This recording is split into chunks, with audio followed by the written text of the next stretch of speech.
C'est un château du XVIe siècle avec une histoire assez importante. Nous sommes le seul lieu ouvert au public dans lequel Maupassant est vécu. Donc Maupassant est né ici le 5 août 1850 et a vécu dans ce cadre fabuleux.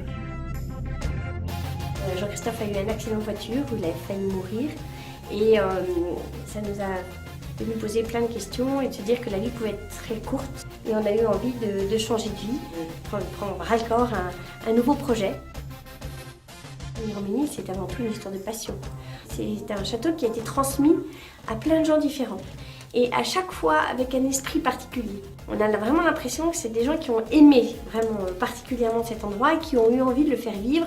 Donc tous les projets qu'on pouvait développer ici, des choses comme la chasse à l'œuf, comme le marché Noël, etc., c'était uniquement en lien avec ce que moi j'avais vécu petite.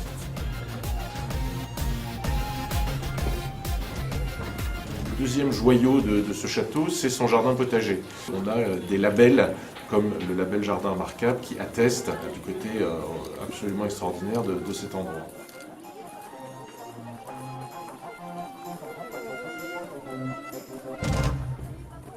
Nous ne recevons aucune subvention directement. Quand nous faisons des travaux, il peut y avoir quelques subventions, mais elles sont liées au choix de certaines entreprises qui sont déterminées par les monuments historiques. Aujourd'hui, il nous reste un morceau très important qui est la rénovation de la toiture du bâtiment principal.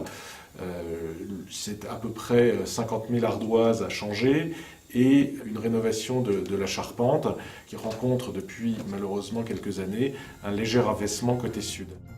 Et une des idées que nous avons eues, c'est de proposer nos ardoises, des ardoises, c'est-à-dire écrire un petit mot sur une ardoise, et ensuite cette ardoise sera posée sur le toit. L'idée de se dire que dans 100 ans, éventuellement, quand il faudra refaire un toit, parce qu'un toit ça dure à peu près 100 ans, on pourra redécouvrir tous les petits mots qui avaient été notés. Et je trouve ça merveilleux. Enfin, je trouve que c'est un sacré témoignage de participation et de partage aussi. Dans 100 ans, il y aura peut-être d'autres moyens, d'autres méthodes, d'autres technologies qui permettront autre chose, mais il y aura dans le rétroviseur toujours ces petits mots qui indiqueront il y a 100 ans. Finalement, c'était pas si stupide que ça, et il y a des tas de gens qui ont contribué à améliorer et à rénover cette toiture.